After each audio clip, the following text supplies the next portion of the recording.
Good morning students. बच्चों, आज हम 9th स्टैंडर्ड का लेसन नंबर 5 नाना साहब की पुत्री देवी मेना को भस्म कर दिया गया पाठ पढ़ेंगे। इस पाठ की जो लेखिका हैं वो हैं चपला देवी जी। पाठ पढ़ने के पहले हम लेखक परिचय पढ़ लेते हैं। द्विवेदी युग की लेखिका चपला देवी के व्यक्तित्व एवं कृतित्व के बारे में जानकारी उपलब्ध नहीं हो पाई। स्वतंत्रता आंदोलन के दौरान पुरुष लेखकों के साथ साथ अनेक महिलाओं ने भी अपने अपने लेखन से आज़ादी के आंदोलन को गति दी। उनमें से एक लेखिका चपला देवी भी रही हैं। कई बार अनेक रचनाकार इतिहास में दर्ज होने से रह जाते हैं। चपला देवी भी उन्हीं में से एक है। यह एक ऐतिहासिक सच्चाई है कि सन 1857 की क्रांति के विद्रोही नेता धंधु पंत नाना साहब की पुत्री बालिका मेना आज़ादी की नन्ही सिपाही थी, जिसे अंग्रेजों ने जलाकर मार डाला।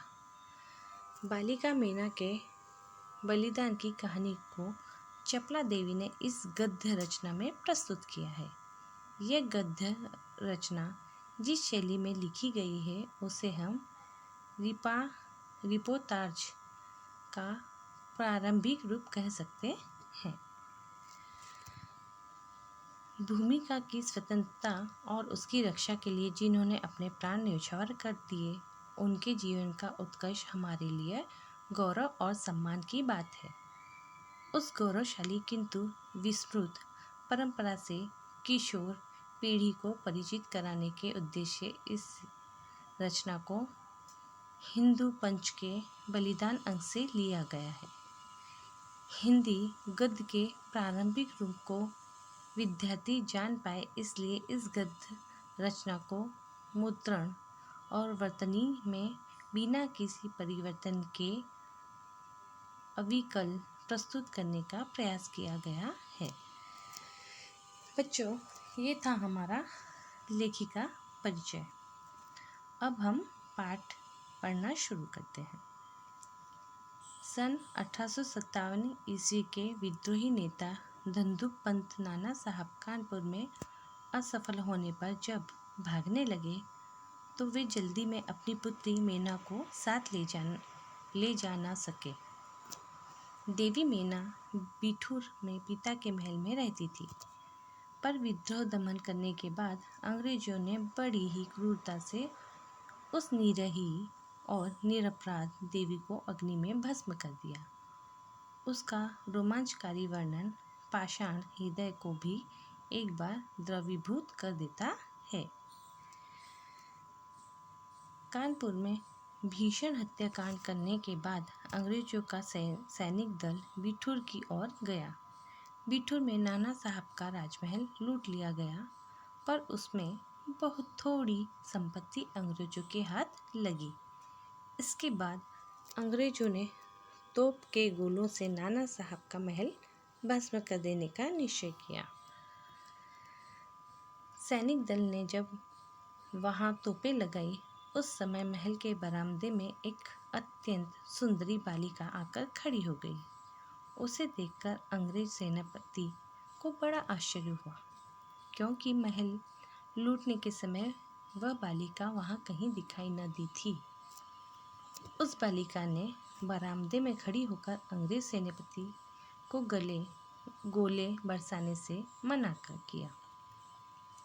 उसका करुणापूर्ण मुख और अल्पवयस देखकर सेनापति को भी उस पर कुछ दया आई। सेनापति ने उससे पूछा कि क्या चाहती है। बालिका ने शुद्ध अंग्रेजी भाषा में उत्तर दिया, क्या आप कृपया कर इस महल की रक्षा करेंगे। किसने कहा अंग्रेज से? उस बालिका ने, मैना ने। सेनापति, क्यों, तुम्हारा इसमें क्या उद्देश्य है। बालिका, आप ही बताइए, कि यह मकान गिराने में आपका क्या उद्देश्य है। दोनों एक दूसरे से सवाल जवाब करने लगे। सेनापति, यह मकान विद्रोहियों के नेता नाना साहब का वास स्थान था। सरकार ने इसे बंदोबस्त कर देने की आज्ञा दी है। बालिका, आपके विरुद्ध जिन्होंने शस्त्र उठाए थे वे दोषी हैं, पर इस जड़ पदार्थ मकान ने आपका क्या अपराध किया है। मेरा उद्देश्य इतना ही है कि यह स्थान मुझे बहुत प्रिय है, इसी से मैं प्रार्थना करती हूँ कि इस मकान की रक्षा की जाए। बालिका किससे कहने लगी? सेनापति से, अंग्रेज से कहने लगी। सेनापति ने दुख प्रकट करते हुए कहा कि कर्तव्य के अनुरोध से मुझे यह मकान गिराना ही होगा। इस पर उस बालिका ने अपना परिचय बताते हुए कहा कि मैं जानती हूँ कि आप जनरल हैं। आपकी प्यारी कन्या मैरी में और मुझ में बहुत प्रेम था। जो जनरल थे उनकी बेटी थी मैरी। मैरी और मैना दोनों बहुत अच्छी सहेलियां थीं। कई वर्ष पूर्व मैरी मेरे पास बराबर आती थी और मुझे हृदय से चाहती थी। उस समय आप भी हमारे यहाँ आते थे और मुझे अपनी पुत्री के ही समान प्यार करते थे। मालूम होता कि आप वे सब बातें भूल गए हैं। मैरी की मृत्यु से मैं बहुत दुखी हुई थी। उसकी एक चिट्ठी मेरे पास अब तक है। यह सुनकर सेनापति के होश उड़ गए। उसे बड़ा आश्चर्य हुआ और फिर उसने उस बालिका को भी पहचाना और कहा, अरे यह तो नाना साहब की कन्या मैना है। सेनापति हैं। कुछ क्षण ठहर कर बोले, हाँ, मैंने तुम्हें पहचाना कि तुम मेरी पुत्री मैरी की सहचरी हो, यानी तुम मेरी बेटी मैरी की सहेली हो। किंतु मैं जिस सरकार का नौकर हूँ उसकी आज्ञा नहीं टाल सकता, तो भी मैं तुम्हारी रक्षा का प्रयत्न करूँगा। इसी समय प्रधान सेनापति जनरल आउटरम वहाँ आ पहुँचे और उन्होंने बिगड़कर सेनापति हैं से कहा, नाना का महल अभी तक तोप से क्यों नहीं उड़ाया गया। सेनापति हैं ने विनयपूर्वक कहा, मैं इसी फिक्र में हूँ, किंतु आपसे एक निवेदन है, क्या किसी तरह नाना का महल बच सकता है।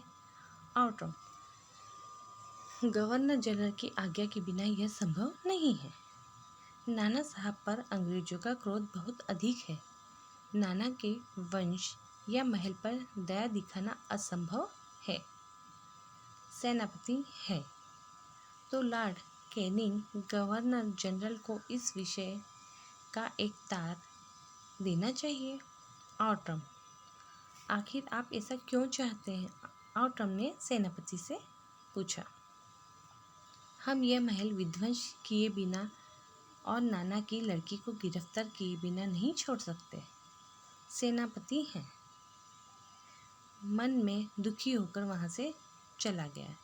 इसके बाद जनरल आउटरम ने नाना का महल फिर घेर लिया।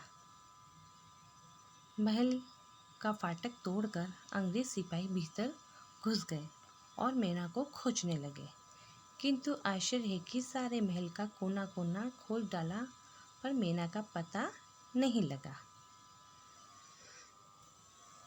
उसी दिन संध्या समय लॉर्ड के निंग का एक तार आया, जिसका आशय इस प्रकार था।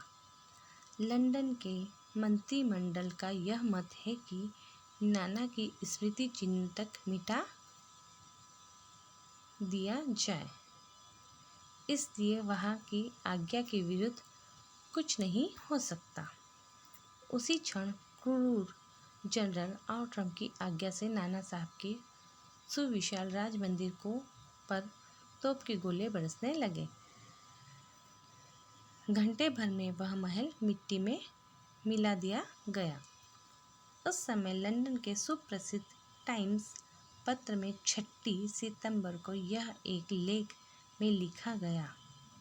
बड़े दुख का विषय है कि भारत सरकार आज तक उस दुर्दांत नाना साहब को नहीं पकड़ सकी जिस पर समस्त अंग्रेज जाति का भीषण क्रोध है।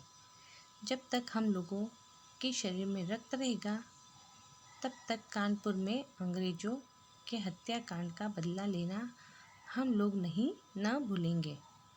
उस दिन पार्लियामेंट की हाउस ऑफ लॉर्ड्स सभा में सर टाइम्स है की एक रिपोर्ट पर बड़ी हंसी हुई, जिसमें सर है ने नाना की कन्या पर दया दिखाने की बात लिखी थी।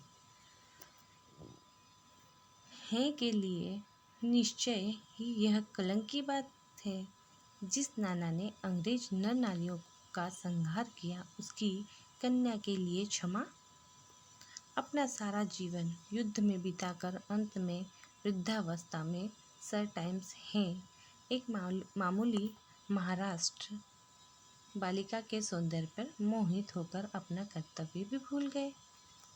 हमारे मत से नाना के पुत्र, कन्या तथा अन्य कोई भी संबंधी जहाँ कहीं मिले मार डाला जाए। नाना की जिस कन्या से है का प्रेमालाप हुआ है उसको उन्हीं के सामने फांसी पर लटका देना चाहिए। सन 57 के सितंबर मास में अर्धरात्रि के समय चांदनी में एक बालिका स्वच्छ उज्ज्वल वस्त्र पहने हुए नाना साहब के भवना वशिष्ठ प्रासाद के ढेर पर बैठी रो रही थी। पास ही जनरल आउटरम की सेना भी ठहरी थी। कुछ सैनिक रात्रि के समय रोने की आवाज़ सुनकर वहां गए। बालिका केवल रो रही थी, सैनिकों के प्रश्न का कोई उत्तर नहीं देती थी। इसके बाद कराल रूपधारी जनरल आउटरम भी वहां पहुंच गया।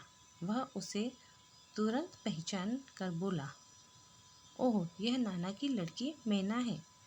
पर वह बालिका किसी और न देखती थी और न अपने चारों ओर सैनिकों को देखकर जरा भी डरी। जनरल आउटरम ने आगे बढ़कर कहा, अंग्रेज सरकार की आज्ञा से मैंने तुम्हें गिरफ्तार किया। मैना उसके मुंह की ओर देखकर आर्त स्वर में बोली, मुझे कुछ समय दीजिए जिसमें आज मैं यहाँ जी भरकर रो लूँ। पर पाषाण हत्या वाले जनरल ने उसकी अंतिम इच्छा भी पूरी होने न दी। उसी समय मैना के हाथ में हथकड़ी पड़ी और वह कानपुर के किले में लाकर कैद कर दी गई। उस समय महाराष्ट्रीय इतिहास वेता महादेव चिटनवीस के बाखर पत्र में छपा था। कल कानपुर के किले में एक भीषण हत्या कांड हो गया। नाना साहब की एकमात्र कन्या मैना धधकती हुई आग में जलाकर भस्म कर दी गई। भीषण अग्नि में शांत और सरल मूर्ति उस अनुपमा बालिका को जलती देख सबने उसे देवी समझकर प्रणाम किया। बच्चों, ये था हमारा लेसन नंबर 5, नाना साहब की पुत्री देवी मैना को भस्म कर दिया गया। बच्चों, ये पाठ यहीं समाप्त होता है। इस पाठ के शब्दार्थ प्रश्नोत्तर मैं आपको नेक्स्ट पीरियड में लिखा दूंगी। Okay, thank you, bye.